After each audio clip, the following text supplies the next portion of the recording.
ini saya tetap akan menyampaikan firman Tuhan, ada hubungannya tetap dengan kitab Wahyu. Puji Tuhan ya. Selama berapa hari ini, mungkin hampir 1 bulan lebih, saya mendalami benar-benar kitab Wahyu karena ada satu hal di dalam misi saya, yaitu kitab Wahyu akan saya tuangkan di dalam sebuah lukisan, dan saya sudah memanggil seorang pelukis dan sudah ada 3 lukisan yang ukurannya 2,5 meter kali 1,5 meter. Nantinya akan ada 22 lukisan, jadi 22 pasal, tapi bukan berurut dari pasal 1, pasal 2 sampai 22, bukan seperti itu. Tetapi pokoknya saya membuat 22 lukisan sesuai dengan tempat yang sudah disediakan. Dan sangat luar biasa sekali ya. Pada waktu mendalami kebenaran firman Tuhan dalam kitab Wahyu itu banyak sekali berkat yang saya terima. Meskipun saya dulu sudah pernah mengeksposisi tapi tidak sampai habis ya pada waktu itu. Dan saya sudah banyak sekali belajar dan mempelajari tentang kitab Wahyu berapa waktu yang lalu, tetapi pada waktu berapa hari ini saya mulai memperdalam lagi, saya mendapatkan berkat lagi yang lebih luar biasa sekali.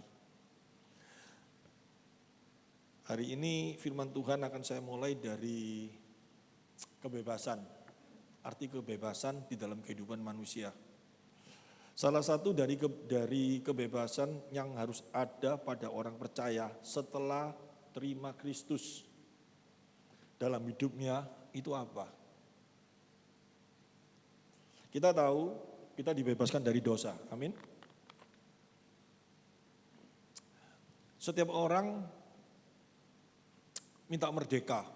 Kita dimerdekakan dari dosa itu karena Kristus, bukan karena kebaikan kita, bukan karena satu kemampuan daripada usaha kita, sehingga kita menerima kebebasan di dalam dosa. Tapi kenapa di dalam hidup ini, yang nyata dalam kehidupan ini, kita seringkali masih ya dikuasai dosa.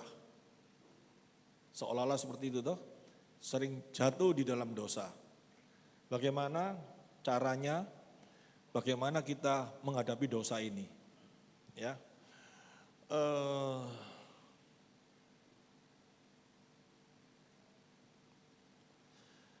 yang pertama, kalau kita mengaku sudah menerima kebebasan dari pengorbanan Kristus di kayu salib, sehingga kita menjadi orang merdeka, yaitu apa?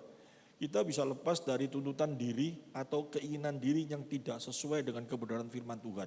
Ini harus menjadi pegangan dalam kehidupan kita. Arti kebebasan yang sesungguhnya, ya, atau biasa orang suka ngomong sangkal diri. Sangkal diri itu apa sih? Sangkal diri itu apa? Bisa berkata tidak pada kemauan diri kita yang tidak sesuai sama firman Tuhan. Nah, itu namanya sangkal diri. Jadi saya ulangi ya. Kita semua gampang sekali berbicara, saya ingin sekali dibebaskan, dan saya bersyukur kita telah dibebaskan dari dosa oleh kuasanya. Amin. Kita seringkali ngomong kayak gitu toh. Harusnya kita adalah orang-orang hukuman. Harusnya kita orang-orang yang binasa. Harusnya kita orang-orang yang menjadi hamba dosa. Benar ya? Tapi karena Kristus, hamba itu artinya apa? Kita coba mau masuk lebih dalam lagi. Hamba dosa itu, seorang hamba itu, ya hamba dosa itu seorang yang tidak ada satu memiliki satu kekuatan atau memiliki satu kemampuan untuk menolak atau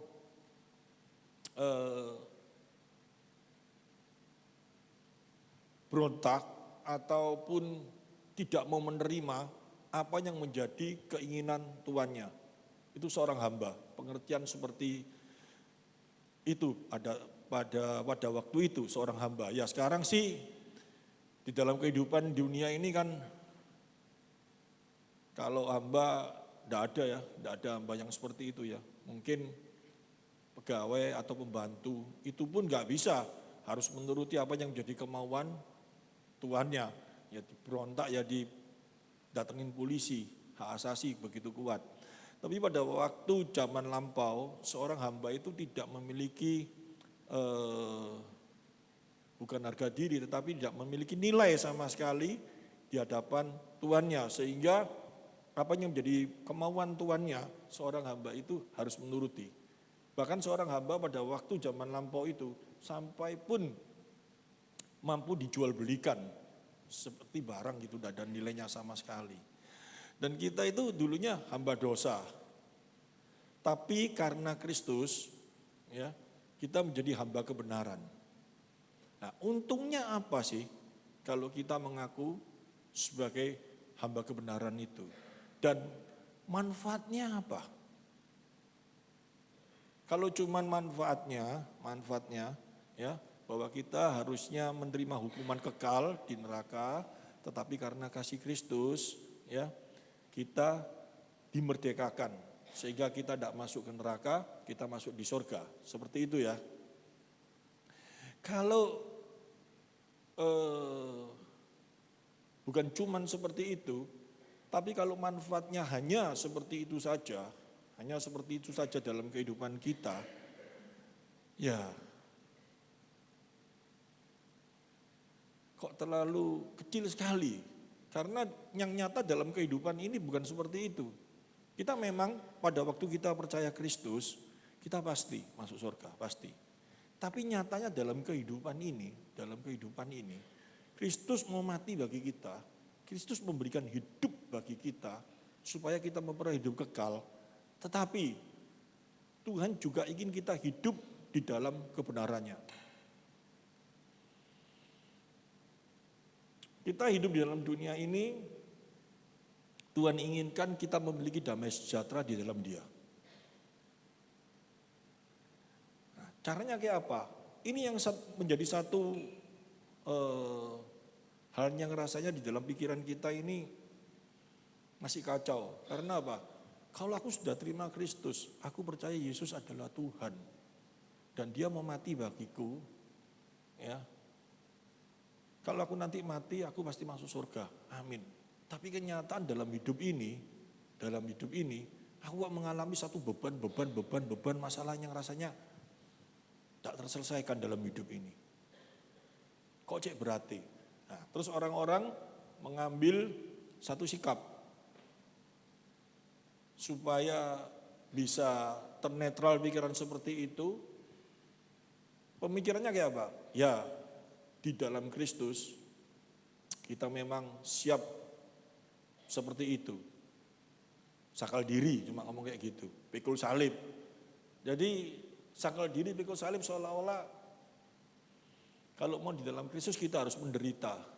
Kita harus siap hidup dengan keadaan yang dalam tanda kutip sengsara. Apakah seperti itu? Coba kita renungkan. Tapi gak secara langsung kan seperti itu di dalam pikiran orang-orang pada waktu menghadapi kehidupan yang nyata loh ya. Saya ngomong kehidupan nyata. Nyatanya Yesus mati bagi aku, yes, aku percaya. Besok aku mati masuk surga. Yes, tapi kan besok mati masuk surga. Yang nyata dalam kehidupan sekarang setelah aku menerima Kristus, apa sih kebahagiaan yang aku terima? Apa sih damai sejahtera yang aku terima? Tuhan mau cuma kepingin gini tok. Ini ya, saya kasih umpama gambar ya. Kalau kita ada di dalam kuasa dosa, itu kita bahagia atau sengsara dalam hidup ini. Tapi beberapa orang ngomong, loh kalau aku hidup di dalam kuasa dosa itu seneng. Tapi kalau aku di dalam kuasa Kristus itu susah, karena sangkal diri pikul salib. Ini kan sebuah teologi yang terus hadir dalam pikiran kita, benar toh? Bahkan sampai dengan pada waktu saya masih remaja, teman-teman saya itu ngomong sama saya, kalau kamu ke gereja, kalau kamu mau menjadi orang alim, kamu tidak bisa seneng-seneng loh ya. Kamu harus benar-benar jadi orang yang tertib, yang kamu nggak bisa bebas hidupmu. Nah, ini kita pada waktu masih remaja melihat teman-teman saya yang aktif di gereja atau mengikut paduan suara atau apa aktif, kita selalu ngomong, wah orang itu hidup wis nggak bisa ngerasa seneng, wis biarno aja. Jadi tidak secara langsung dimasukkan di dalam benak kita. Yang masukkan di dalam benak kita itu siapa? Nanti diungkapkan di dalam kitab Wahyu secara luar biasa. Dan kita nanti sama-sama akan tahu apa sih itu, kekuatan apa sih itu. Kata-kata kebebasan ini begitu kuatnya di dalam pemikiran kita sampai dengan ya. Kita lihat dulu di dalam Lukas pasal 15 ayat yang ke-11. Tidak usah saya baca semua, kita baca 2-3 ayat aja nanti kita sudah tahu kisahnya ini karena sering kali kita dengar. Ya. Yesus berkata ada seorang mempunyai 2 orang anak laki-laki, terus katanya yang bungsu kepada ayahnya, Bapak berikanlah kepadaku bagian harta milik kita yang menjadi hakku, lalu ayahnya membagi bagian harta kekayaan itu di antara mereka. Beberapa hari kemudian anak bungsu itu menjual seluruh bagiannya itu, lalu pergi ke negeri yang jauh. Di sana ia memboroskan harta miliknya itu dengan hidup berfoya-foya. Sampai ayat ini titik ya. Selama ini kita berpikir cuman anak bungsu ini minta kepada orang tuanya, ya, yang sebelumnya belum waktunya, dia minta, dia keluar. Terus di endingnya dia kembali, dan di dalam cerita ini, perumpamaan gambaran ini yang biasa digambarkan cuman Kristus itu membuka tangannya kepada orang yang kembali kepadanya dengan sukacita, asal orang itu sudah merasakan kesalahan dan bertobat, seperti itu saja. Tetapi coba kita melihat dari sisi yang lain di dalam perikop ini.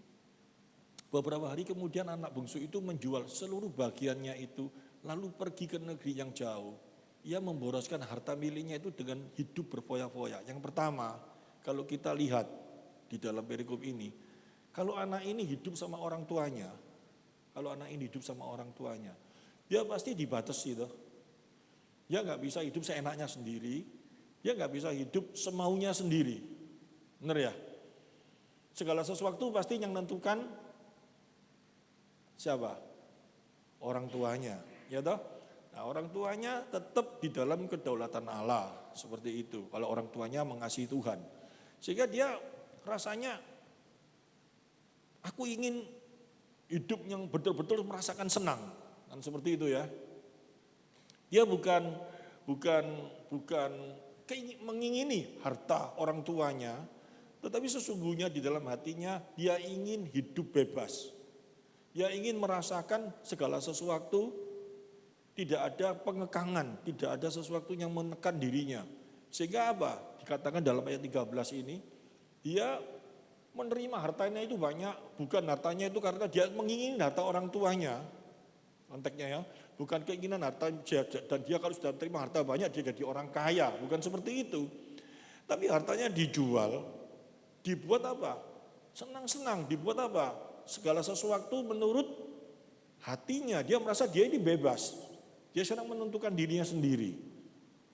Ya, akibatnya kita tahu toh, dia bangkrut, dia apa, dia susah, dia ini semua gambarannya seperti itu. Dan dia kembali kepada orang tuanya, dan pada waktu dia kembali dia diterima satu pemikiran bahwa Kebebasan itu yang dianggap dengan orang-orang satu kebebasan itu apabila apa yang menjadi dalam kehidupannya itu tidak ada satu siapapun juga yang menghalangi dia. Itu baru dia bisa disebut bebas. Seperti itu. Tetapi kebebasan yang absolut, yang betul-betul bebas. Apabila sangkal diri itu apa sih? Bisa mengatakan tidak dari segala kemauan dirinya, diri kita yang bertentangan dengan kebenaran firman Tuhan. Itu barusan kita bebas. Saya ulang ya, kebebasan yang benar itu bisa mengatakan tidak kepada diri kita, ya. Apabila keinginan diri kita itu tidak sesuai dengan kebenaran firman Tuhan, itu baru yang namanya bebas sesungguhnya. Kenapa bisa seperti itu? Nah, kembali pertanyaan seperti itu ya. Kenapa bisa seperti itu? Apa bedanya kalau kita dapat itu semuanya? Nah, ini mulai kita lebih dalam lagi. Kita lihat di dalam Lukas pasal 12 ayat 49.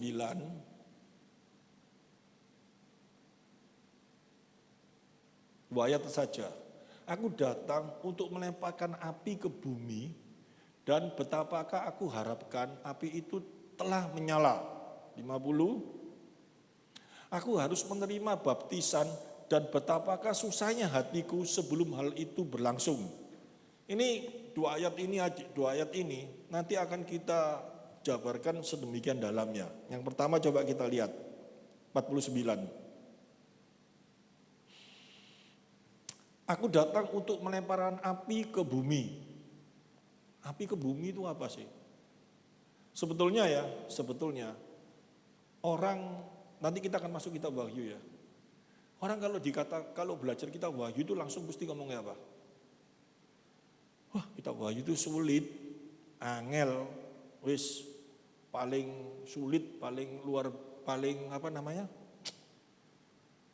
tafsirannya sulit luar biasa. Satu kesalahan.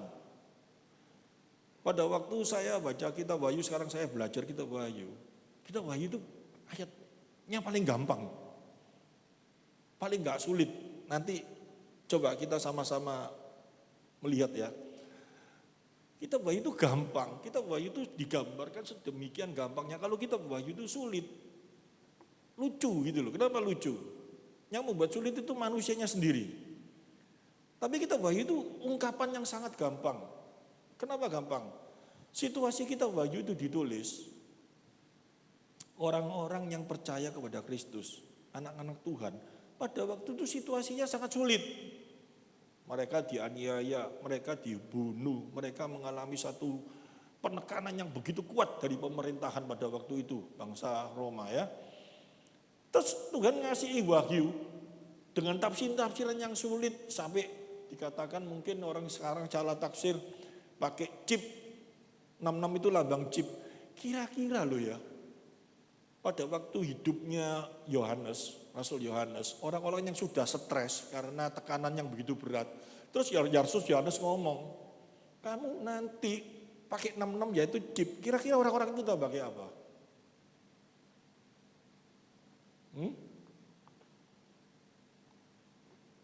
Kira-kira orang-orang itu tambah stres apa enggak? Tambah stres, itu yang pertama. Yang kedua, kitab Wahyu itu ditulis supaya orang-orang itu dihibur. Karena apa? Jelas sekali di dalam Wahyu pasal 1, berbahagialah orang yang membacakan dan yang mendengar. Bahagia.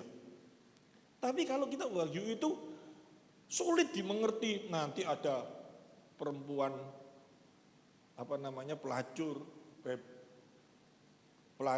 terus naga berkepala 7, semuanya ada malaikat yang seperti malaikat, yang mukanya seperti kerbau, mukanya seperti singa, mukanya seperti manusia kan berarti bukan manusia toh.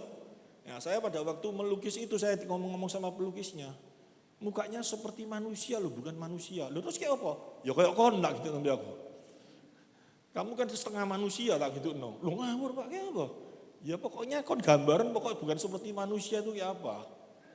Loh kayak apa? Ya imajinasi ya, nanti saya jelaskan. Ada yang satunya mukanya seperti burung nasar. Ini apa? Gampang ternyata kalau kita mendalami. Allah memegang 7 bintang. Allah berdiri di 7 kaki dian. Ada perempuan yang lagi hamil dan kesakitan. Itu apa? Terus kalau orang sudah stres, ngalami masalah, dikejar-kejar oleh bangsa Roma, mau dibunuh, mau diapakan, bingung semua. Terus Rasul Yohanes datang ngasih firman Tuhan dengan pengertian-pengertian yang membuat mereka jadi bingung. Kira-kira lo kayak apa? Orang-orang itu. Ini firman ini membuat aku bahagia, apa firman ini membuat aku tambah stres? Kan gitu tuh. Padahal bukan seperti itu. Karena konteksnya pada waktu itu orang-orang lagi bingung, tapi itu orang-orang bangsa Yahudi. Bangsa Yahudi itu hidupnya tertib, dia diajar firman Tuhan mulai kecil. Dia mengerti hal-hal yang digambarkan dalam kitab Wahyu itu melalui apa? Melalui juga firman Tuhan di dalam perjanjian lama yang selama ini diajarkan kepada mereka. Sehingga apa yang pernah mereka dengar dalam perjanjian lama, gambaran-gambaran itu diungkapkan dalam kitab Wahyu. Nanti kita sama-sama belajar. Cepet kok. Saya nanti akan coba pasal 1 sampai pasal 22 selesai. Cuma ya loncat-loncat enggak eksposisi, tapi peta gambarnya itu bisa selesai pengertiannya. Coba kita masuk lagi ya. Kata api ya, aku datang untuk melemparkan api ke bumi dan betapakah aku harapkan api itu telah menyala. Ini pun di dalam Lukas pasal 12 ayat 49, api itu apa sih? Yang dilemparkan sama Tuhan, api itu apa? Ya, orang tafsirkan macam-macam. Nanti akhir zaman Tuhan kirim meteor, Tuhan apa, berupa api apa. Padahal api yang dimaksud oleh Tuhan Yesus pada waktu dia ucapkan, aku datang untuk melemparkan api ke bumi dan betapakah aku harapkan api itu telah menyala. Ya, coba kita lihat di dalam Yeremia pasal 5 ayat 14.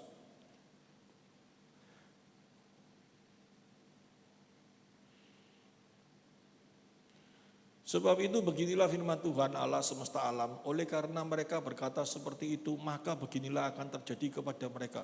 Sesungguhnya aku akan membuat perkataan-perkataanku menjadi api di dalam mulutmu, dan bangsa ini menjadi kayu bakar, maka api akan memakan habis mereka.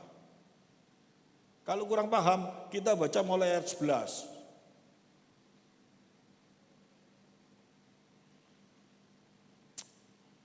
Sebab kaum Israel dan kaum Yehuda telah sungguh-sungguh berlaku tidak setia terhadap aku.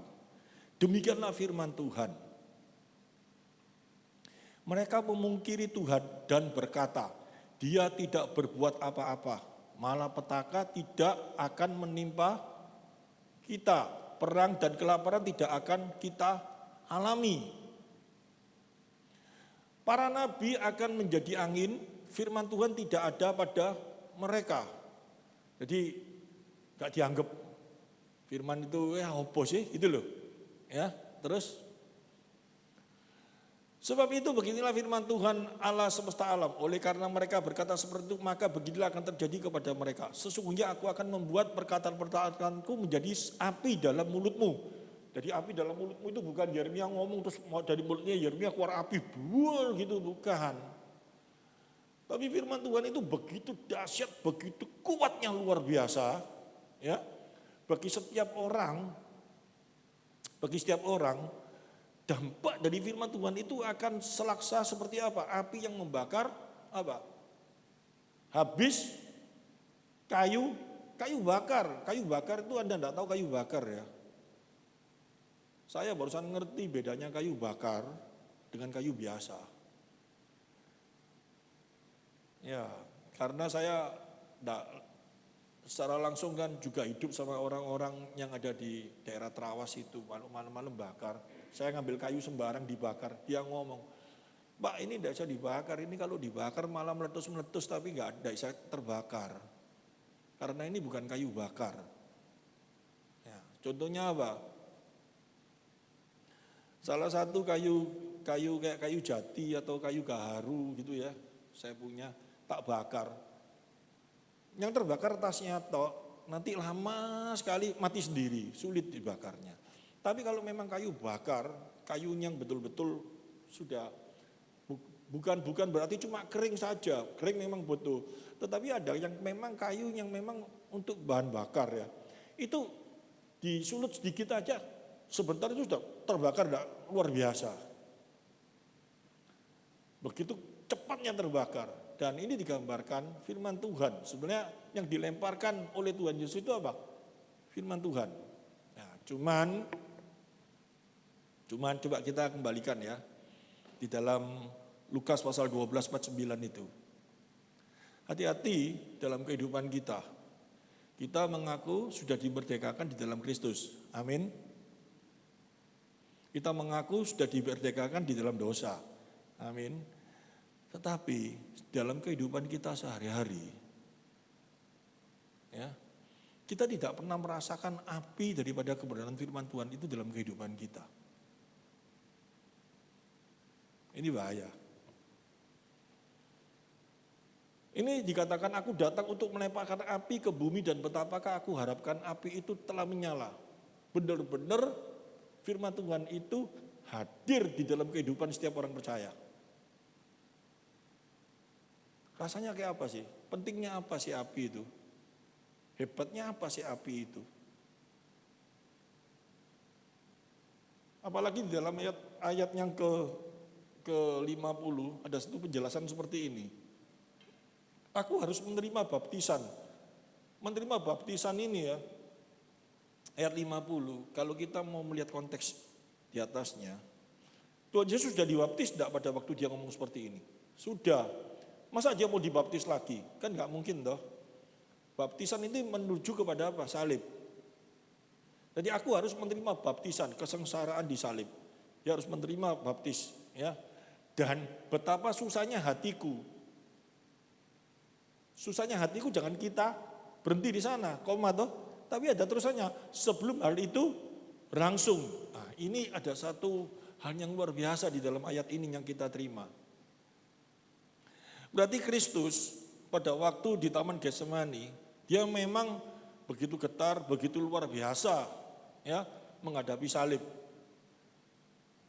Ya, tetapi dalam Lukas pasal 12 ayat 50, keinginan hatinya, saya tulis ini ya. Sebelum salib itu terjadi karena Kristus ingin supaya Kristus bisa bersatu dengan kita. Jadi keinginan hatinya begitu luar biasa meluap-luap, ya. Dia ingin salib itu terjadi dalam kehidupannya karena melalui salib itu nanti dia menjadi satu di dalam kita. Amin. Kita habis nanti kan kita perjamuan. Dikatakan melalui pengorbanannya Kristus di kayu salib, ya, tubuhnya dihancurkan, darahnya dicurahkan, barang siapa makan ini semua menjadi satu dengan aku. Tahu maksudnya? Jadi keinginan hatinya, ya, dia bukan menghindari salib, ya, tapi dia ingin betul-betul salib itu cepat terjadi dalam kehidupannya supaya kita menjadi satu dengan dia.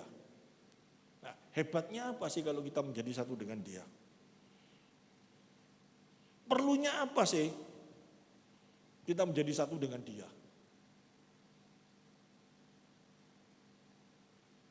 Perlunya apa kita menjadi satu dengan dia? Coba kita lihat lagi sekarang. Nanti simpulkan ya, disimpulkan jadi satu. Di dalam Lukas pasal 15, mulai ayat 11 sampai 32, tapi kan saya tidak baca semua. Kita semua tahu toh, itu pencobaan Kristus di padang gurun. Coba kita lihat. Lukas pasal 15 ayat yang ke-11. Yesus berkata lagi ada seorang mempunyai 2 orang anak. Loh, kan Lukas berapa ini? Lukas pasal 4 ayat 1. Yesus yang penuh dengan Roh Kudus kembali dari Sungai Yordan lalu dibawa oleh Roh Kudus ke padang gurun. Terus di situ ia tinggal 40 hari lamanya dan dicoba iblis. Selama di situ ia tidak makan apa-apa dan sesudah waktu itu ia lapar. Terus lalu berkatalah iblis kepadanya, jika engkau anak Allah, suruhlah batu ini menjadi roti. Betul ya? Di dalam kehidupan kita, nanti kita lihat di dalam kitab Wahyu, pembuktian, di dalam kehidupan kita, rasanya kita ini tidak pernah dicoba itu sama iblis enggak? Tidak pernah toh, mosok kita yang enak jalan perutnya lapar, iblis datang sama kita ngomong. Apalagi yoyo lapar gitu jalan terus. Yo, batu itu jadinya batu, ayo makanan. Tidak pernah yoyo ngalami kayak gitu toh. Tapi bentuknya lain. Nanti kita sama-sama belajar dalam kitab Wahyu. Cuman pada waktu kita baca ini, ya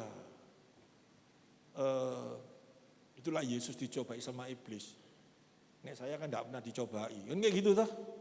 Iblis sudah kalah keok, iblis sudah pergi, iblis itu sudah ada tidak goda-goda saya.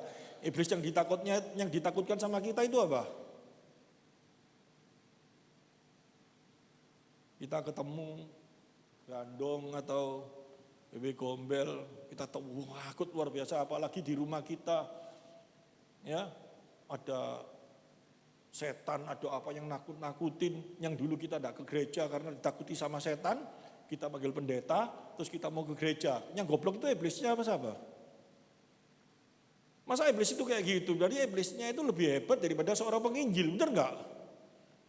Ada seorang penginjil datang di gereja, ayo ke gereja, ayo datang ke gereja. Aduh Pak, iya Pak, tapi tidak pernah pergi gereja. Suatu saat setan datang betul-betul di rumahnya. Wah, itu. Ya orang yang punya rumah itu takut. Gitu, panggil pendeta, pendetanya ngomong, ya kamu kalau mau benar-benar lepas dari setan, kamu datang ke gereja. Jadi iblisnya itu penginjil, bener gak? Membuat orang ini datang ke gereja. Itu banyak yang kayak gitu, yang ditakuti sama orang kayak gitu, itu bukan iblis, gitu loh. Tapi pikirannya orang itu kan kayak seperti itu semua, yang ditakutkan itu iblis goblok gitu, ngerti maksudnya? Itu iblis yang bodoh, iblis itu penginjil itu, gitu loh. Penginjil yang jadi iblis, jadi dia jadi setan itu tetap menginjili. Masa seperti itu? Nah, padahal setan ini benar-benar ada nggak dalam alam semesta ini? Rasul Paulus ngomong, lawanmu bukan darah dan daging, tetapi penguasa di udara. Itu setan, kekuatannya. Ini kita, apalagi kita paham seorang Reform atau Calvin ya, rasanya nggak perlulah doa, nggak perlulah berjuang melawan itu. Kita kenyataan. Tapi coba kita nanti masuk di dalam lagi ya. Kita akan terkejut luar biasa. Kristus ini dicobai seperti ini. Dia dicobai dalam keadaan lapar. Keinginan hatinya ingin makan enggak? Ingin toh. Tapi dibuat sebuah gambaran. Dia ngomong hidup ini bukan cuma roti, tetapi oleh firman Tuhan sampai dikatakan seperti itu. Kenapa? Nah, itu sangkal diri. Yang diutamakan adalah kebenaran dalam kehidupan. Tapi kita tidak bisa terima secara elektronik itu toh. Oh kalau kayak gitu, ya hidup itu firman Tuhan toh aja. Tidak usah makan, nggak usah nggak usah bekerja. Yang penting sama Tuhan saja. Bukan juga seperti itu. Sulit ya rasanya. Ya, ini kita menghadapi problem di dalam hidup kita yang telah jatuh dalam dosa. Hidup kita yang telah dikuasai dosa. Hidup kita yang telah hidup di dalam dosa yang sudah ribuan tahun, jutaan tahun. Kalau saya ngomong, kita memang hidup, baru cuma saya umur 61. Tetapi sesungguhnya dosa, itu umurnya sudah, ya sebelum segala sesuatu ada, setan itu sudah, sebelum segala sesuatu diciptakan, setan itu lebih dulu ada. Ya, setan itu begitu tuanya, setan itu begitu cerdik, begitu pengalamannya. Kita nggak bisa ngelawan dia. Tidak ada kekuatan kita untuk lawan dia. Oleh karena itu, Kristus datang di dunia, memberikan hidup bagi kita. Dia memberikan kebenaran firman Tuhan dalam kehidupan kita untuk dapat sakal diri, untuk dapat melawan segala sesuatu yang tidak benar di dalam kehidupan kita. Itu baru namanya kita menerima kebebasan di dalam Kristus. Fungsinya apa sih? Tujuannya apa sih?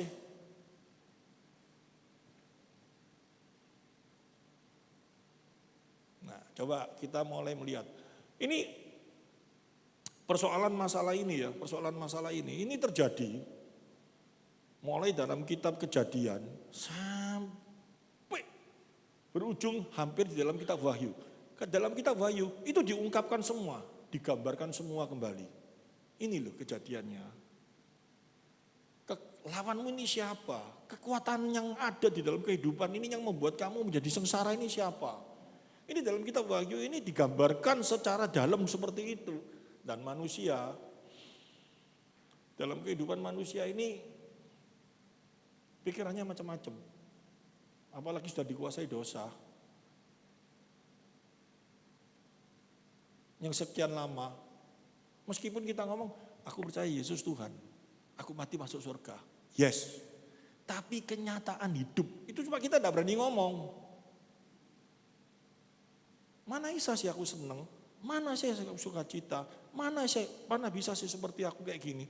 Yang membuat kita nggak bisa suka cita, yang membuat kita nggak bisa senang, yang membuat kita nggak bisa bahagia, itu siapa? Pikiran kita sendiri. Yang sudah dibawa di dalam kuasa dosa. Apa saja itu? Coba mulai kita melihat tujuan kitab Wahyu diberikan kepada setiap orang supaya dikatakan apa? Kamu adalah umat pemenang.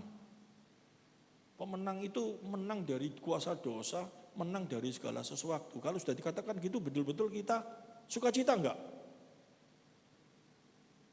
Sukacita toh? Nah, rahasianya itu bagaimana? Di kitab Wahyu ini loh diajarkan satu-satu secara luar biasa.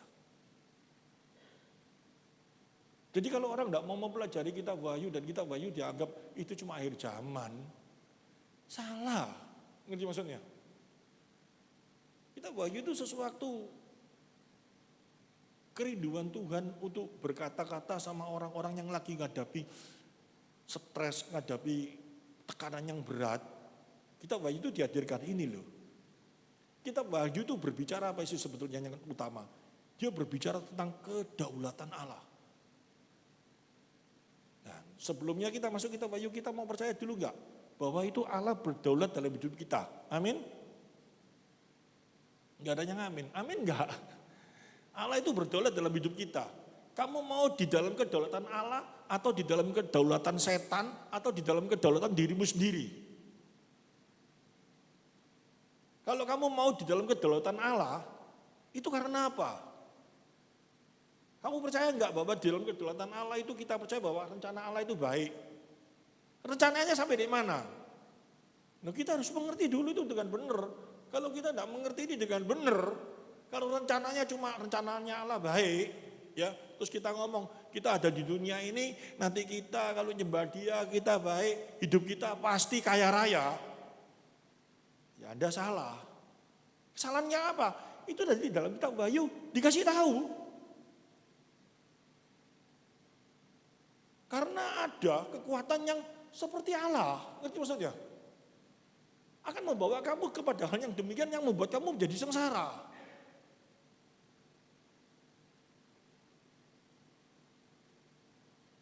Saya ulangi ya. Kita mau tetap di dalam kedaulatan Allah. Amin. Karena apa kita kok mau di dalam kedaulatan Allah? Karena Dia baik. Rencananya baik. Rencananya sampai di mana? Sampai di dalam kehidupan kita atau sampai kekekalan yang kita percayai. Kalau cuma sampai di dalam kehidupan ini tok, kalau sampai cuma di dalam kehidupan ini tok, kamu nggak percaya tentang kedaulatan Allah sesungguhnya. Cuma kamu percaya kedaulatannya setan. Setan itu kedaulatannya sampai di dunia ini tok sementara ini loh, ngerti maksudnya? Nanti pun dia dibereskan nanti dalam kitab Wahyu. Setan bisa nggak memiliki rencana sampai kekal? Nggak bisa. Yang memiliki rencana sampai kekal itu siapa? Allah, bener toh? Nah, sekarang rencana kekal Allah itu kita mau sampai percaya sampai di sana atau kita cuma mau percaya sampai dalam dunia ini? Ini iman loh. Kalau kamu sampai mau percaya di dunia, nanti diajarkan dalam kitab Wahyu. Kamu berarti pengikut siapa? 666 itu.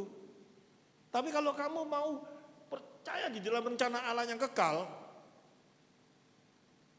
seperti martir-martir itu semua yang kepalanya dipotong, disalib, terbalik, mati apa semua. Dia tetap percaya sama Allah. Hidupnya tetap sukacita. Sehingga Rasul Paulus bisa berkata apa? Di dalam penjara dia bisa ngomong, bersukacitalah senantiasa. Aku bersyukur, aku didera 39 kali, aku apa-apa semua. Itu dia mempercayai kedaulatan Allah di dalam rencananya kekal. Sampai pada kekekalan. Tapi kita juga percaya enggak bahwa Allah itu mengasihi kita. Gitu? Dia mosok kepingin, ya anaknya semua kalau memang percaya tentang kedaulatanku, percaya dengan kasihku, meskipun kepalamu dipotong kamu tetap mengasihi aku. Enggak, Allah tahu. Allah Maha tahu. Ini kuat apa enggak? Ini mampu apa enggak? Ini dikasih kemampuan apa enggak? Ada rencana Allah bagi. Enggak semua orang percaya kepalanya dipotong. Enggak semua orang hidupnya menderita di dalam dunia ini. Tidak semua orang seperti itu. Tapi prinsip hidup percaya sama Allah itu tidak boleh separuh-separuh. Satu, berdaulat di atas hidupku sampai dalam kekekalan. Itu kita pegang dulu. Nah ini dalam kitab Wahyu diajarkan yang seperti itu. Kalau kita tidak mau percaya hal itu, kita baca kitab Wahyu, kita ketakutan. Karena apa? Kita percayanya sama Allah, tidak sampai kekekalan. Kita bukan percaya sama Allah, tapi kita percaya sama setan. Yang berkarya dalam hidup kita. Kalau percaya sama setan, akhirnya kita dihukum enggak? Dihukum, takut. Ngerti maksudnya? Nah, kalau belajar kitab Wahyu, kita menjadi takut. Itu berarti kita percaya setan apa percaya Allah? Ya, saya ulangi ya. Jadi kitab Wahyu itu dikatakan umat pemenang. Lebih daripada pemenang. Karena apa? Percayakan kedaulatan Allah 100%. Percayakan kedaulatan Allah 100% di dalam apa? Di dalam kasihnya, di dalam kemahatauannya, dia tahu keberadaan kita 100%. Aku percaya sama Tuhan 100%. Aku percaya. Allah itu mau ngomong dalam kitab Wahyu nanti. Ini loh, aku berdaulat. Aku mengasihi kamu. Aku seperti ini secara langsung semua. Kalau kamu tidak percaya, ya kamu nanti akan menerima hukuman. Enggak, aku percaya kok. Aku percaya Tuhan kok. Kamu itu Tuhan. Ya tapi percayamu sampai dari mana? Kalau percayaanmu sampai cuma di dalam dunia ini, di dalam kitab Wahyu kamu baca, pasti takut kamu. Pasti takut, gak mungkin gak takut. Dan mulai kita supaya, nah ini hebatnya cerdiknya, saya ngomong cerdiknya setan. Supaya seolah-olah kita dibuat gak takut. Hal-hal yang kebenaran dipelintar-pelintir, dibolak-balik semuanya menjadi kita apa? Gak takut akan kedaulatan Allah. Coba kita lihat. Kita buka dulu pertama kali. Ya. Jadi sebelum saya buka kitab Wahyu, kenapa saya kasih pengertian-pengertian yang awal ini dulu? Supaya kita sadar bahwa kita ini menerima Kristus, saya ulangi ya. Kita menerima Kristus Dan kita pada waktu kita menerima Kristus, firman itu ada dalam diri kita. Amin. Firman itu menjaga hidup kita. Firman itu gunanya untuk apa? Satu, untuk melawan yang jahat. Yang jahat itu siapa? Dosa yang ada dalam diri kita dan kuasa-kuasa yang di atas. Rasul Paulus ngomong seperti itu toh. Nah, tujuannya firman diberikan pada kita untuk seperti itu dalam kehidupan ini. Tujuannya untuk apa? Supaya kita memiliki damai sejahtera. Tapi kalau damai sejahtera kita sudah merasa, aku damai sejahtera kok, aku seneng kok. Aku dalam kehidupan ini aku seneng kok. Aku punya segala sesuatu enak, hidupku enak, sembarang enak, aku sudah damai. Kalau cuma sebatas itu tok, ya saya bukakan kitab Wahyu. Supaya kamu menjadi takut dan kamu bertobat.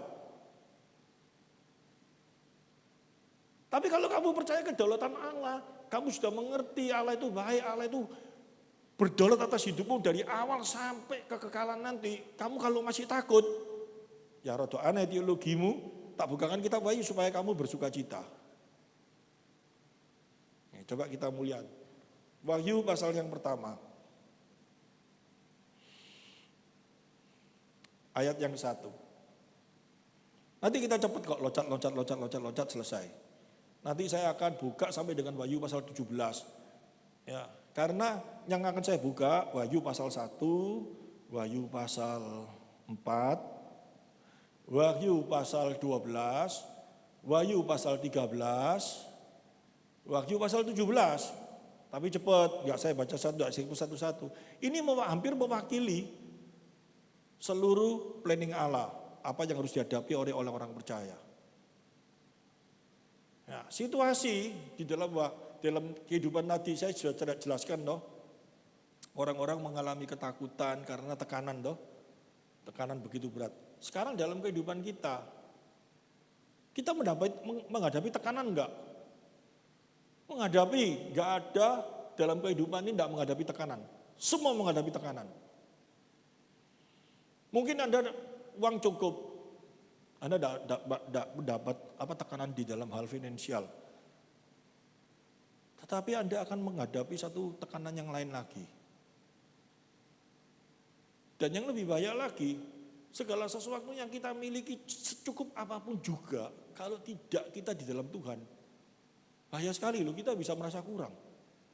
Kita bisa merasa sedih, kita bisa merasa bingung. Apalagi saat-saat seperti ini, orang duitnya sudah ya, mungkin miliatan. Tapi pada waktu kerjaan sepi atau apa, dia bisa sedih luar biasa enggak? Padahal kalau noleh kanan kiri, mau mangan bakmi sampai bakmi di Surabaya dibeli semua sama dia mampu kok. Tapi kenapa dia kok bisa sedih? Karena apa kok bisa seperti itu? Gak bisa dipuaskan dengan apa yang dia miliki tanpa Tuhan. Ibarat itu apa?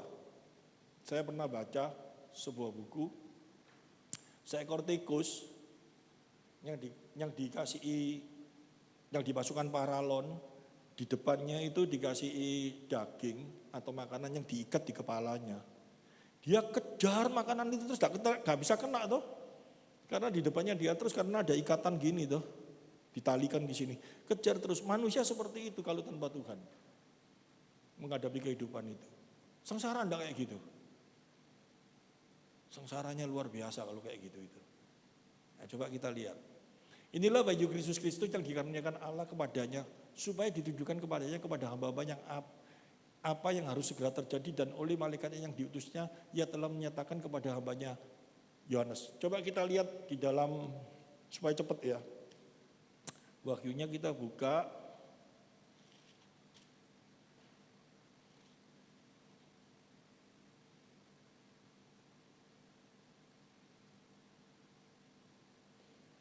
Di ayat yang ke-6. 9.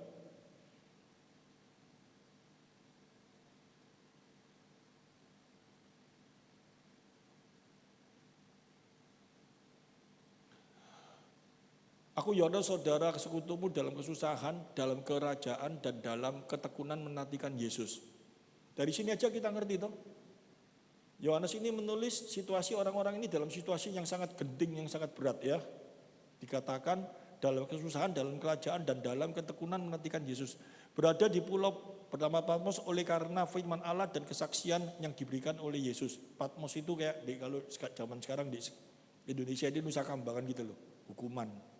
Ya, Yohanes itu dimasukkan di sana karena tidak mau mengaku raja orang Roma itu sebagai Allah, sehingga dia dihukum dimasukkan di pulau itu. Terus pada hari Tuhan aku dikuasai oleh roh ya, kita sudah tak jelaskan, dikuasai bukan dipimpin, benar-benar dikuasai. Tapi dia situasinya masih tahu, tapi dia dikuasai oleh roh. Dan aku mendengar dari belakangku suatu suara yang nyaring seperti bunyi sangkakala. Terus katanya apa yang kau lihat tuliskanlah di dalam sebuah kitab dan kirimkanlah kepada ketujuh jemaat ini. Semuanya ini, 7 jemaat ini mewakili seluruh, ya kalau saya ngomong mewakili seluruh jemaat yang sekarang ada dalam dunia kita ini. Situasi genting yang sama terjadi ya, seperti itu. Terus, dan aku berpaling untuk melihat suara yang berbicara kepadaku, dan setelah aku berpaling, tampaklah kepadaku 7 kaki dian dari emas. Ini kaki dian mungkin tidak ngerti, kaki dian itu tempat lilin itu loh. Tempat lilin, kaki dian dari emas, ada lilin itu, 7 kaki dian. Ya. Jadi tampaklah kepadaku 7 kaki dian ya. Terus, dan di tengah-tengah kaki dian itu ada seorang serupa anak manusia. Kata serupa anak manusia ini berarti manusia atau bukan? Gak bisa toh. Orang gak bisa melihat dengan jelas toh. Jadi kalau ada orang ngomong, saya melukis Tuhan Yesus dan matanya ini benar-benar pada waktu saya dikasih penglihatan, saya ketemu sama Tuhan Yesus, saya gak bisa lupa matanya Tuhan Yesus ini seperti ini. Sudah bohong pasti. Seorang Rasul Paulus dengan satu tujuan Tuhan ingin menyatakan bahwa dirinya itu ya hidup dan berada di surga. Seorang orang yang namanya Rasul itu yang melihat dia aja gak mampu melihat kemuliaan Allah. Amin. Yesus itu demikian mulianya sampai dia tidak bisa dilihat, sampai dia ngomong apa? Serupa anak manusia yang berbagian jubah, yang panjangnya sampai di kaki dan dadanya berliat-liat yang dari emas. Terus kepala dan rambutnya putih, bagian bulu yang putih mentah, dan matanya bagian nyala api. Siapa yang bisa lihat api? Kan gak mampu tuh melihat itu membuat sebuah gambaran kemuliaan Allah itu gak mampu dilihat. Kenapa sih kok ada cerita ini? Tujuannya apa? Saya kembalikan. Di dalam kehidupan kita sehari-hari, pada waktu kita menghadapi sengsara yang sangat berat, situasi yang sangat rasanya, aduh menghadapi hidup ini kok kayak gini ya. Bojo mencekno, pegawai mencekno, ya, atau orang sekitar kita mencekno, aku sudah berbuat baik kayak gini. Kayak apa sih Tuhan ini gak ono ta, Tuhan ini gak lihat ta apa sih aku sudah lakukan kok mereka ini jahatnya mbak aku kayak gini, gitu ta? Ini situasi ini terjadi gak pada waktu itu orang-orang percaya mendapat tekanan sama yang namanya Kaisar Romawi pada waktu itu. Mereka setia kepada Kristus, mereka taat sama Kristus, tidak mau ngomong bahwa raja ini menyebutkan kalau kamu menghadap aku, kamu harus menyebut diriku sebagai Allah. Kalau tidak mau nyebut, dipotong kepalanya. Kok gak mau Tuhan? Kalau Tuhan itu ada, Tuhan itu memang masih ada. Buat dari langit nyambar api, orang itu dimatiin apa wong umur ada di tangannya Tuhan kok. Kan seenggak-enggaknya kita dalam kehidupan kita ini terjadi satu gejolak yang seperti itu. Tanpa sadar kita sering seperti itu enggak? Itu kekuatan dosa yang ada dalam diri kita. Supaya kita menyangkali dia. Benar enggak? Pada waktu kita mendapat tekanan, tidak secara langsung kita menyangkali dia. Tuhan ini kayak apa sih, ada apa enggak sih? Kok kayak gini?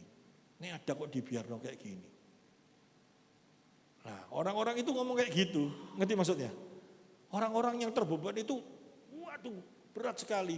Apalagi Yesus pada waktu mati, bangkit, naik ke sorga. Dia naik ke sorga, semua orang lihat. Lah pikirannya orang-orang ini, dia sudah di sorga. Sekarang ini tahu tak kejadian apa yang terjadi di dunia. Wong dia, ya sekarang tak kasih gambaran ya secara psikologi. Misalkan saya sama Kiandai. Kiandai ini Yesus misalkan. Suka bareng apa yang terjadi, dia tahu. Wong bareng sama saya toh. Wah tahu. Suatu saat, ya saya tahu dia Tuhan. Tapi dia sudah pergi ke sorga. Ijek tahu tak dia itu, gitu maksudnya. Ojo-ojo tidak tahu, ojo-ojo dia di sorga sudah dolenan sama bidadari. Aneh gitu. Ojo-ojo tidak nganggep manusia terjadilah menurut kehendakmu, wis aku tidak ngurus. Bukan seperti itu. Tuhan mau ngomong ya sama setiap orang percaya, aku ada di tengah-tengahmu loh. Aku ini tetap melihat kamu. Aku ini tetap menyertai kamu. Aku ini menjagai kamu. Nah cara ngomongnya kayak apa? Dikasih gambaran ini, nanti saya jelaskan pelan-pelan. Kepala rambutnya putih bagaikan bulu putih mentah dan matanya bagaikan nyala api. Ini dulu kita mengerti, karena apa? Nyala api itu apa sih? Bagaikan nyala api itu apa sih? Coba kita lihat dulu ya, di dalam Matius pasal 17 ayat 2.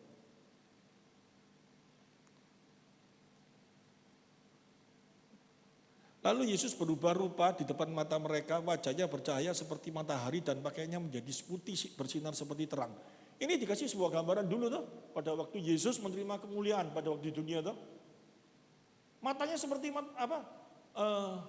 wajahnya seperti cahaya matahari. Siapa yang kuat lihat matahari? Siapa yang bisa ngomong di matahari itu ada orang kayak yoyo? Bisa nggak? Nggak bisa tuh. Yang bisa dilihat apa? Cahaya yang begitu terang. Ya. Nah, digambarkan, coba kembalikan tadi di dalam Wahyu.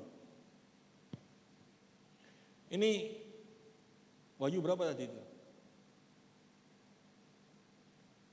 1 ayat berapa? 12 ya?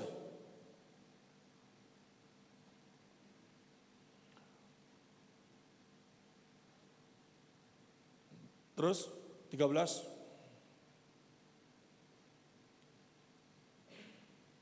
Terus kepala rambutnya beliau putih, matanya bagaikan nyala matahari. Ini di sini ini ingin mengungkapkan dan kita pegang. Kristus itu pada waktu naik ke surga, dia itu menerima kemuliaan dan tidak bisa dilihat oleh mata kita yang masih memiliki daging ini. Ya. Jadi pegang. Sampai ada orang ngomong, aku pernah lihat wajah Yesus gini itu ngomong kosong semua. Ya, tidak mungkin, tidak ada. Saya lihat kitab Wahyu, saya belajar kitab Wahyu pasal 1 sampai pasal 22. Tidak ada dikatakan Yesus di surga jenggoten apa-apa, tidak ada. Ya, digambarkan begitu mulianya. Itu aja pengertiannya ini. Terus sekarang kita turun.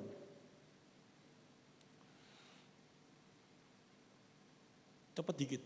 Dan kakinya mengkilap bagaikan tembaga membara di dalam perapian, suaranya bagaikan deso air bah.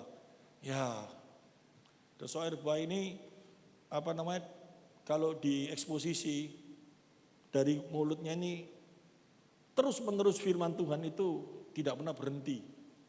Bagi setiap orang percaya, Roh Kudus itu berbicara melalui firman-Nya bagi setiap orang percaya itu tidak pernah berhenti. Ya, terus di tangan kanannya ia memegang 7 bintang. 7 bintang. Ya, 7 bintang itu apa? Nanti kita baca ini terus bisa saya tahu. Ini gambaran-gambaran, maksud tujuannya ini apa sih kok ada kata 7 bintang? Saya baca ya, diinget ya. Dari mulutnya keluar sebilah pedang tajam bermata 2. Ya. Pedang tajam bermata 2. Coba kita lihat Ibrani pasal 4. Kita semua tahu, tidak usah dibuka ya.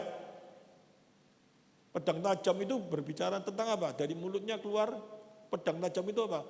Di dalam kitab Ibrani dijelaskan firman itu bagaikan pedang bermata 2, jelas kita ngerti ya. Wajahnya bersinar-sinar bagaikan matahari yang terik. Jadi satu ungkapan kemuliaan Allah. Ini saya gambar, nanti suatu saat kalau jadi semuanya bisa dilihat. Dan saya akan jelaskan dengan enak. Terus, ketika aku melihat dia, tersyukurlah aku di depan kakinya sama seperti orang yang mati. Tetapi ia meletakkan tangannya di atasku, lalu berkata, jangan takut, aku adalah yang awal dan yang akhir. Jelas ini menuju kepada diri Kristus. Terus, dan yang hidup aku telah mati, namun lihatlah aku hidup sampai selama-lamanya, aku memegang segala kunci maut dan kerajaan maut. Jelas toh, satu pernyataan ini toh, bahwa dia Allah dan dia Tuhan yang hidup selamanya. Ya, yang ingin mengatakan kepada Yohanes, sampai kepada orang-orang itu, bahwa aku ini benar-benar hidup, dan aku benar-benar ada, dan aku benar-benar menyertai kamu selama ini.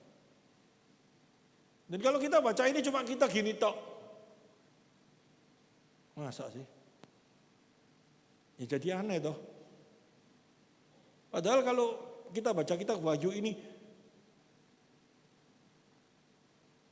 kalau situasi seumpama hari ini ya, situasi hari ini ya, kita semua situasi yang sama enggak dengan situasi yang pada waktu dihadapi oleh orang-orang yang pada waktu zamannya Yohanes. Enggak sama kita sekarang. Tadi bangun pagi aja mau bangun ke gereja ya urusannya kita mau apa enggak. Enggak ada tekanan apa-apa. Enggak ada, kita enggak mau dibunuh, kita enggak mau apa-apa. Enggak ada masalah. Jadi pada waktu baca ini, mau kita enggak, Tuhan ini ngawasi aku apa enggak. Malah mungkin baca ini, kalau kita sering jatuh dalam dosa, kita jadi takut enggak? Atau kita bahkan ngomong, itu enggak cuma opo itu, bener-bener roda apa enggak. Jadi aneh itu tambahan. Tapi kalau pada waktu kita benar-benar mengharapkan, kalau seumpama hari ini, Anda mungkin uangnya banyak, Anda mungkin punya segala sesuatu, tapi Anda kalau saat ini divonis dokter, kamu kena kanker, 3 bulan lagi kamu mati gitu. Situasinya kayak apa? Takut atau apa semuanya. Terus kita dengarkan ini, Tuhan kau benar-benar nyata ada, ini firman yang ngomong. Kita jadi semangat dan kita menjadi kuat apa enggak? Karena kita ini manusia yang sekarang di dunia ini sudah apa? Sudah kebawa dengan hal-hal yang kuasa-kuasa yang ditawarkan kepada kita. Nanti ada ayatnya itu di pasal 17. Saya teruskan.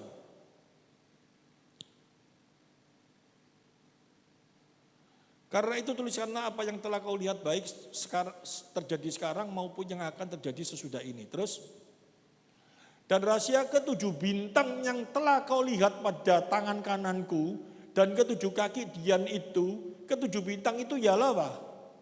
Malaikat 7 jemaat. Malaikat 7 jemaat itu apa sih?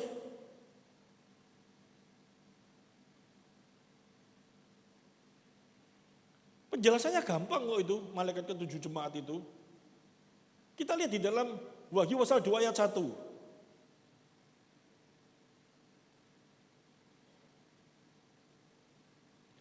Tuliskanlah kepada malaikat jemaat di Efesus. Ngerti maksudnya? Nah, sekarang saya kasih gambaran lagi. Ya, malaikat. Bahasa aslinya malaikat itu, mala itu sebetulnya apa sih? Pesuruh toh, bener toh? Malaikat itu pesuruhnya Allah. Dan kalau dia tuliskan kepada pesuruh jemaat yang ada di Efesus. Siapa pesuruhnya itu? Pemimpin jemaat seperti saya ini loh. Saya bukan malaikat, tapi saya pesuruh Allah, betul enggak? Tulis toh kepada pemimpinnya di Efesus. Terus kalau kita lihat pasal 3 ayat 1 coba. Tuliskanlah kepada malaikat jemaat di Sardis.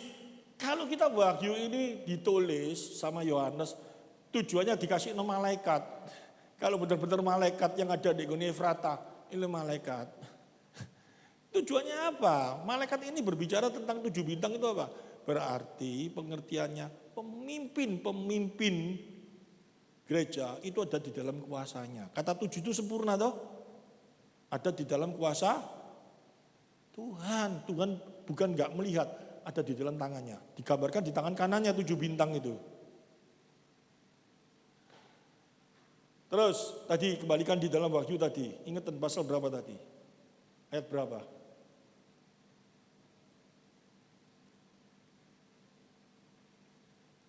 Pasal 1 ayat berapa tadi? Oh, nanti tidak nututi loh. Masih banyak ini.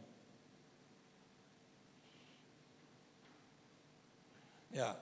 Dan rahasia ke-7 bintang yang telah kau lihat pada tangan kananku dan ke-7 kaki dian emas itu, ke-7 bintang itu ialah malaikat ke-7 jemaat, dan ke-7 kaki dian itu ialah ke-7 jemaat. Jadi Tuhan itu ingin berkata apa? Dia ada di tengah-tengah seluruh jemaat ini loh. Dia ada. Dia ini ada di sini enggak? Ada. Dia yang memimpin dan dia tahu apa yang menjadi beban kita. Amin.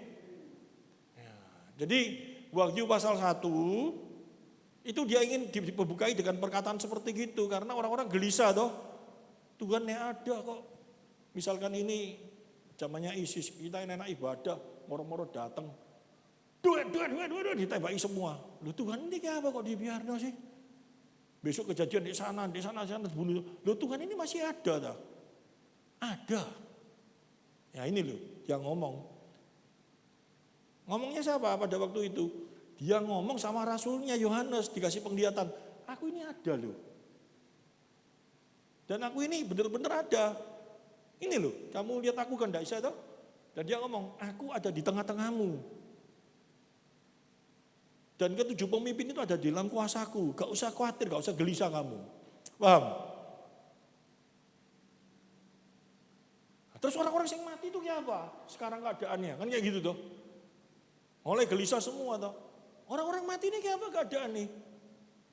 Yang dipotong kepala, yang dibunuh karena Kristus. Keadaannya sekarang kayak apa? Tadi ini kan posisinya Tuhan. Pasal 1 toh.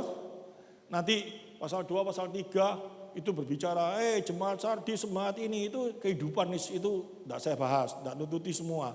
Tapi saya mau bahas tentang penglihatan. Yang di pasal 1 jelas ya, berbicara tentang apa? Tuhan mau bicara sama orang-orang, aku ini ada, ini loh. Dan aku ada di tengah-tengahmu, ini loh. Seluruh jemaat yang digambarkan 7 kaki dian, aku ada di tengah-tengahmu. 7 bintang, itu berbicara tentang apa? Pemimpin jemaat ada dalam kuasaku. Percaya ya? Sudah ya? Nah terus ada sing tanya lagi. Loh terus yang mati martir dipotong-potong kepalanya semuanya. Posisi ini sekarang kayak apa? Kan kayak gitu doh. Orang-orang yang memiliki iman yang teguh. Meskipun diancam akhirnya dibunuh, dia apa. Sekarang kayak apa posisinya mereka? Dan orang-orang sekarang sing saenaknya sendiri tuh seluruh dunia ini kayak apa? Kan kayak gitu. Kamu itu kayak apa sih sekarang? Nah, gitu. Tuhan kasih penglihatan lagi di pasal 4. Pasal 4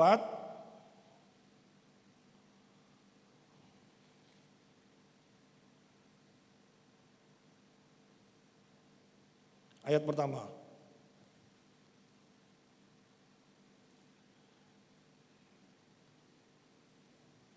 Itu pasal 1 sudah saya lukis. Sekarang ini pasal 2. Kita mengerti di sana. Pasal 2. Kemudian pada hari itu aku melihat sesungguhnya sebuah pintu terbuka di sorga. Tata sorga. Dan suara yang dahulu yang telah ku dengar, pasal 1 tadi ya, berkata kepadaku seperti bunyi sangkakala. Katanya, naiklah kemari dan aku akan menunjukkan kepadamu apa yang harus terjadi sesudah ini. Terus, segera aku dikuasai oleh roh dan dilihatkan sebuah tata terdiri di sorga dan di takhta itu duduk seorang. Dan ia yang duduk di takhta itu nampaknya bagaikan bermata jaspis seperti tadi toh. Ya, dan sewaktu pelangi melingkupi takhta itu gilang gemilang. Pelangi kita ngerti, kenapa kok pelangi? Itu perjanjian Allah kepada umat bahwa dia tidak akan Menghukum pada waktu itu ditepati nanti. Jadi janji Allah itu pasti. Jadi di tata Allah itu ada pelangi itu menggambarkan janji Allah kepada umatnya itu pasti. Dibuktikan dengan apa? Coba kita lihat selanjutnya. Dan di sekeliling tata itu ada 24 tata. Dan di tata itu duduk 24 tua-tua yang memakai pakaian putih dan mahkota emas di kepala mereka. Kita ngerti ya, 24 tata. Ini memang agak berat ya. Tadi saya tidak pernah dengar, ini memang bingung bisaan. 24 tata, yang 12 ini mewakili perjanjian lama, yaitu siapa? 12 suku. Perjanjian baru mewakili 12 rasul. Dan 12 rasul dengan 12 suku ini mewakili apa? Seluruh orang percaya yang mati karena iman, yang mati di dalam iman. Mereka sekarang ada di tata Allah. Di tata Allah digambarkan apa? 12 suku. Kalau dikatakan, loh semua orang itu mana? Ya digambarkan 12 orang saja mewakili seluruh orang kudus yang sekarang hidup bersama-sama dengan Allah. Pakaian putih itu berbicara mereka itu hidup di dalam kekudusan. Ya mahkota itu berbicara tentang apa? Kemuliaan Tuhan berikan bagi mereka semuanya. Amin. Jadi kamu tidak usah khawatir. Kalau kamu di dalam Tuhan, kamu apa sekarang, kalau kamu menghadapi situasi apapun juga sesuai janji Allah. Kamu mati tidak sia-sia. Kamu sekarang ada di dalam kekekalan bersama dengan Dia. Amin. Dan ini bukan cuma ngomong, toh ini Rasul Yohanes melihat, ngerti maksudnya? Dan dia melihat betul-betul, oh orang percaya, orang beriman, ini sekarang bersama Allah. Kok kayak saya kasih gini kok dadanya gembira, kok tetap ngerenggut semua apa, lebih senang di TP daripada di sorga. Kalau merasa bahwa, oh yes aku nanti bersama dengan Dia, meskipun aku sekarang menghadapi situasi apapun juga, aku percaya aku bersama dengan Dia. Amin toh, sebetulnya toh. Seperti itu harusnya. Terus ayat yang kelima, dan dari tata itu keluar kilat bunyi guru yang menderu dan 7 obor menyala-nyala di hadapan tata itu, itulah 7 roh Allah. 7 roh Allah ini kita tahu ini berbicara tentang Allah kuasa, Roh Kudus. 7, saya buat cepat saja. Ya, kenapa kok ada kilat guru yang semua? Di dalam perjanjian lama kita tahu umat Israel mau ketemu dengan Allah.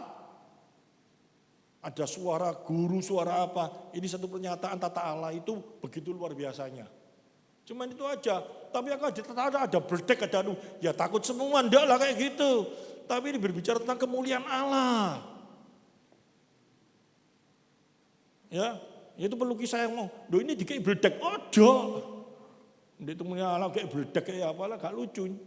Saya gak jelaskan, cuma saya gambarkan begitu terang, begitu luar biasanya. Saya kasih gambaran seperti itu. Kalau saya tulis, saya gambarkan ada berdek, ada kilat, ada apa. Sama saja orang bingung lagi. Nggak boleh seperti itu. Kita dibuat mengerti seperti ini ya. Saya teruskan. Cepat. Dan di hadapan tata itu ada lautan kaca bagaikan kristal. Lautan kaca ini kalau kita mau melihat lebih dalam, nanti dijelaskan di ayat selanjutnya. Lautan kaca ini berbicara kumpulan manusia.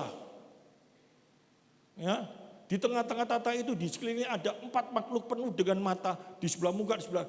Ini berbicara ya, bahwa Allah itu kan memiliki pembantu. Pembantu itu malaikat atau apa, sejenis apa, yang mengetahui segala sesuatu yang terjadi di dalam alam semesta ini.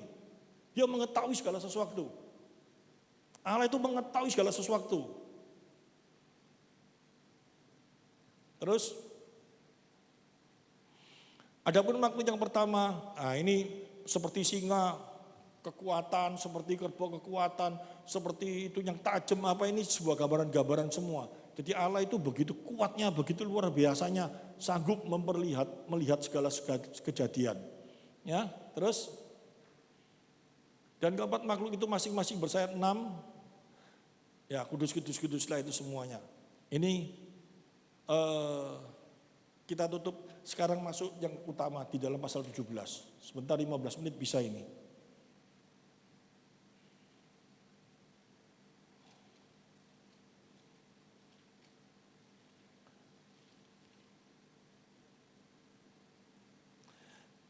Dari pasal 1 dan pasal 4, dua penglihatan ini, nanti ada di tengah-tengahnya ada 7 meterai, 7 sangkakala, 7 cawang. Semuanya ini nanti berbicara tentang penghakiman-penghakiman bagi orang yang tidak tertulis namanya di dalam buku kehidupan. Jadi kalau kita nggak usah takut. Ya. Dan di dalam pasal 17, ini khusus, ini penting. Ini yang membuat manusia ini sengsara di sini. Coba kita baca, lalu datanglah seorang dari ketujuh malaikat yang membawa ketujuh cawang itu dan berkata kepadaku, mari ke sini, aku akan menunjukkan kepadamu putusan atas pelacur besar yang duduk di tempat yang banyak airnya. Mulai bingung toh? Ini benar-benar hati-hati. Pelacur besar, itu jangan kita ngomong, wah itu benar-benar pelacur. Bukan.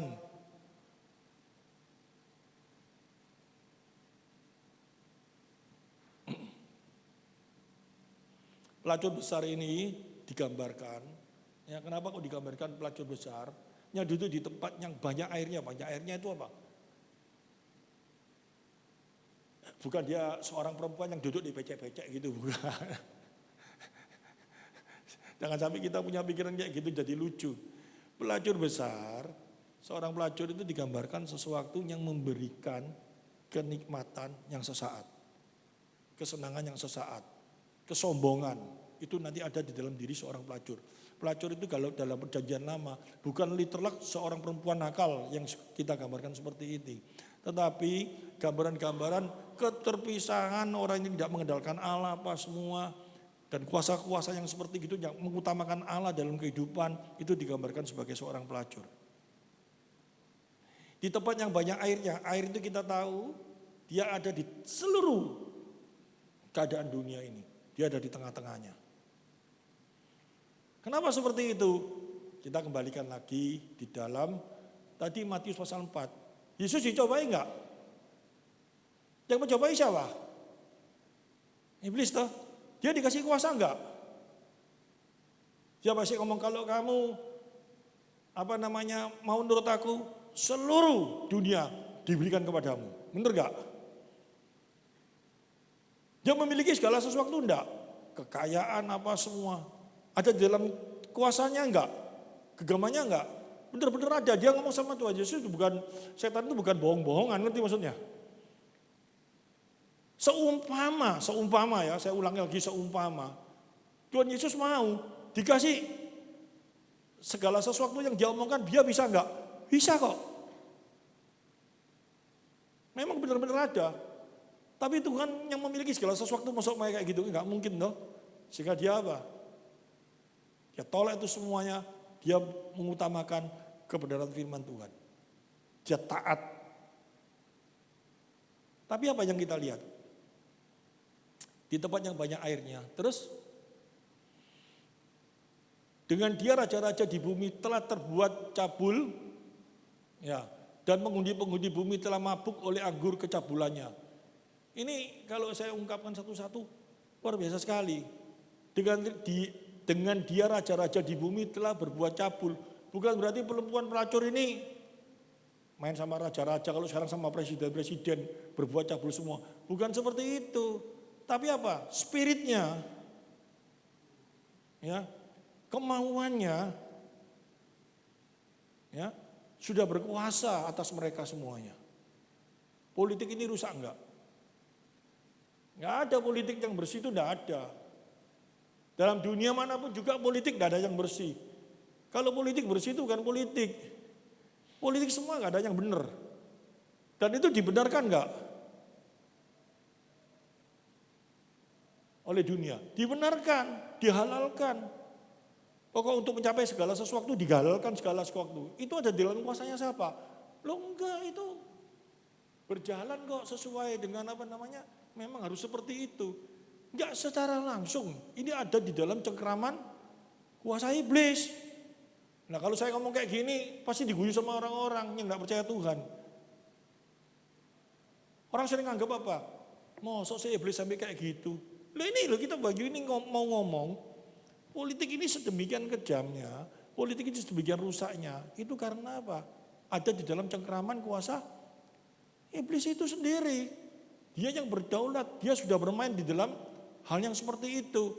Dan penghuni-penghuni telah mabuk oleh anggur pencabulannya. Keinginan-keinginannya dimasukkan di dalam keinginan dunia ini dengan luar biasanya. Terus, dalam roh aku dibawanya ke padang gurun, dan aku melihat seorang perempuan duduk di atas seekor binatang yang merah ungu dan penuh bertulisan dengan nama-nama hujat. Binatang itu mempunyai 7 kepala dan 10 tanduk. Ini kalau kita mau lihat di dalam pasal, belum saya buka di dalam pasal 4 ya. Ini panjang sekali.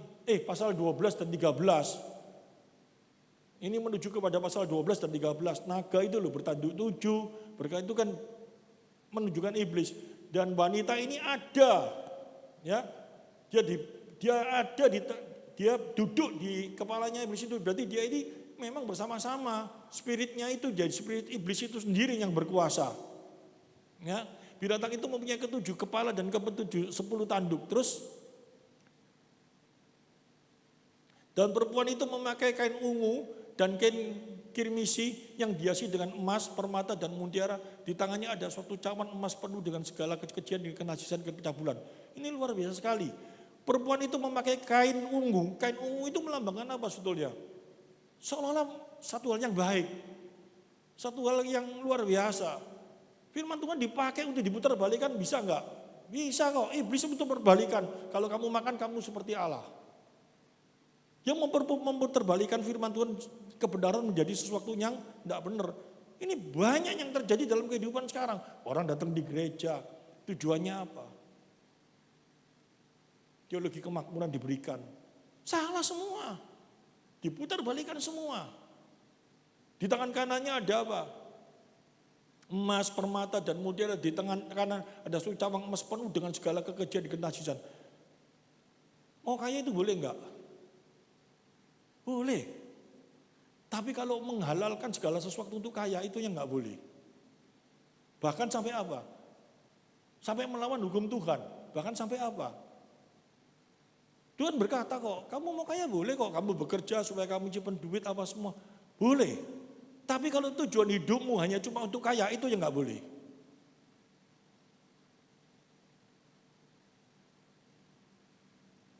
Dan itu akan membuat kamu sengsara. Enggak boleh karena akan membuat kamu sengsara. Ini loh gambaran-gambaran ini loh. Ada suatu cawan emas penuh dengan segala kekejian dan kenajisan, pencabulannya. Nanti digambarkan sini, terus kita baca aja. Bisa tahu sendiri kalau saya jelaskan kayak gitu. Dan pada dahinya tertulis suatu nama, suatu rahasia Babel besar, ibu dari wanita-wanita pelacur dan dari kekejian bumi. Terus, dan aku melihat perempuan itu mabuk oleh darah orang-orang kudus dan darah saksi Yesus. Ketika aku melihatnya, aku sangat heran. Lalu kata malaikat kepada, mengapa engkau heran? Aku akan mengatakan kepadamu rahasia perempuan itu dan rahasia binatang yang memikulnya. Binatang yang berkepala 7 dan bertanduk 10 itu. Dijelaskan sendiri ayat yang ke-8. Adapun binatang yang telah kau lihat itu telah ada, namun tidak ada. Ia akan muncul dari jurang maut dan ia menuju kepada kebinasaan. Telah ada yang di dalam pasal 12 itu loh digambarkan. Pasal 12 itu binatang itu bertanduk 7 apa semua, jadi tidak usah bingung. Ya. Dan mereka yang diam di bumi, yaitu mereka yang tidak tertulis di dalam kitab kehidupan, sejatinya akan heran apabila mereka melihat bahwa binatang itu telah ada namun tidak ada dan akan muncul lagi. Kalau kita nggak heran,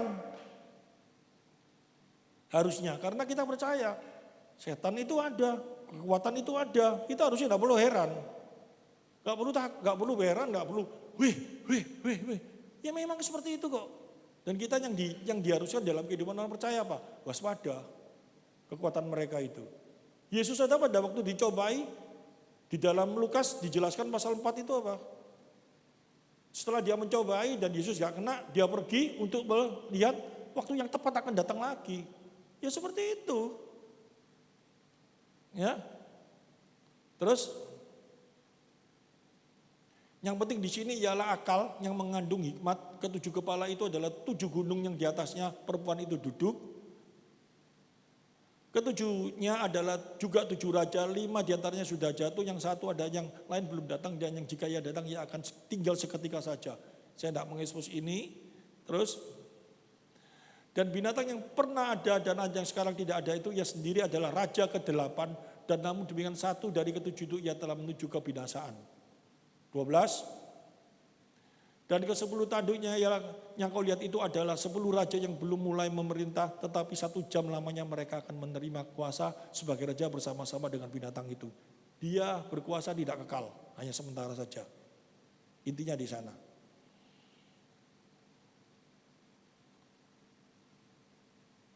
Terus,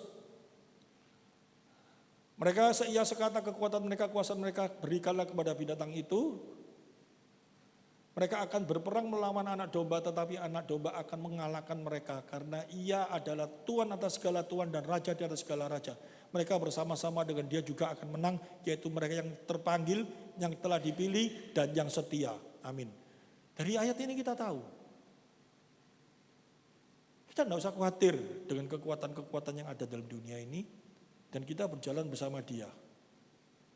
Kita pasti menang, bahkan lebih daripada pemenang. Pengertian-pengertian ini harus ada di dalam kehidupan orang percaya. Yang menjadi kekhawatiran itu satu. Kembali lagi di dalam Lukas pasal yang ke-12 tadi. Jika Yesus melemparkan api itu ke dunia, dan api itu berbicara firman Tuhan, dan kita tidak merasakan adanya api itu dalam kehidupan kita, yang membakar dosa kita, yang membuat kita menjadi gelisah, yang membuat kita menjadi sengsara. Kalau kita berbuat dosa, ada sesuatu yang salah dalam kehidupan kita. Karena firman itu sudah hadir dalam kehidupan kita, harusnya menjadi satu koreksi dalam kehidupan kita selalu. Jadi dalam kehidupan ini, yang membuat kita sengsara itu apa? Dosa. Harusnya, bukan firman Tuhan. Firman Tuhan itu yang mengoreksi. Kalau kita jauh dari dosa, dan firman itu ada dalam diri kita, kita tidak akan sengsara. Yang membuat kita gelisah, yang membuat kita sengsara itu apa? Dosa itu. Makin banyak dosa, makin banyak sengsara. Kalau kita orang percaya, kalau kita ini orang ada di dalam kasihnya. Tapi kalau kita bukan orang dalam kasihnya, ya kamu lakukan dosa apapun juga ya tidak terasa apa-apa. Enak-enak saja, nggak terasa apa-apa. Firman itu tidak ada dalam hatimu, tapi kalau firman itu memang betul-betul ada dalam hatimu, kamu akan gelisah. Meskipun dalam kehidupanmu rasanya orang lihat, orang itu luar biasa, orang itu hebat, orang itu sehat, orang itu punya duit banyak, orang itu apa pasti bahagia. Ya bahagia, tetapi kembali lagi di awal saya khotbah, kamu memahami Allah sampai di mana? Kalau kamu memang orang percaya, memahami Allah sampai kekekalan atau cuma sampai sebatas di dunia ini? Kalau kamu sampai sebatas di dunia ini saja, ya kamu salah. Berarti Allah itu bukan Allah yang dimaksud firman Tuhan, tetapi ilah. Ini dipikir dengan baik, ada satu hal yang luar biasa melalui kitab Wahyu ini. Kita makin mengerti siapa Kristus dalam hidup kita. Dia mati untuk kita, dia memberikan hidup bagi kita. Dengan satu tujuan apa? Supaya kita memperoleh hidup kekal. Dengan satu tujuan apa? Melalui pengorbanannya di kayu salib. Melalui matinya di kayu salib. Kita memperoleh kemenangan. Kemenangan dalam apa? Dosa. Caranya bagaimana dosa itu bisa dikalahkan? Memang Kristus secara nyata dia menang atas segala dosa. Tetapi dalam kehidupan kita harus menang dalam segala dosa dengan cara kayak apa? Memahami firman Tuhan dengan baik, dan firman itu bekerja dalam hidup kita untuk membersihkan dalam kehidupan kita. Itu harus nyata juga dalam kehidupan kita. Kita ngerti konsep pilihan, Tuhan bekerja dalam kehidupan kita. Nyata bener enggak? Kalau mau nyata, harus ada actionnya, itu apa? Percaya firman itu bekerja. Dengan cara apa?